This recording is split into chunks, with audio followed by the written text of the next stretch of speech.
एवढं वय झालं तरी अजून लग्न कसं काय नाही केलंस? तुझ्या मनात कुणी आहे की काय? दररोज तेच ते प्रश्न ऐकून मला कंटाळा आलाय. असं वाटतं हे सगळं सोडून दूर कुठेतरी जंगलात निघून जावे. आता मला सांगा, सिंगल असणं हा काय गुन्हा आहे का? सिंगल आहे म्हणून कॉलेजमधली मुलं टपलेली, सिंगल आहे म्हणून आजकाल कुणी रेंटवर फ्लॅटही देत नाही हो. सिंगल आहे म्हणून शेजारी दरवाजावर टक लावून बसलेले असतात. आणि काय तर म्हणे लग्न केलं की सगळं सुरळीत होतं वगैरे.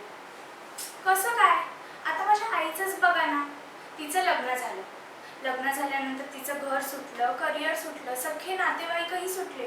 अहो एवढंच नव्हे तर स्वतः पण सुटली. आणि काय तर म्हणे सगळं सुरळीत होतं. कसं काय? मी आईला किती समजावलंय की मला आता लग्न करायचं नाहीये. माझ्या बहिणीचंही आईसारखंच झालं.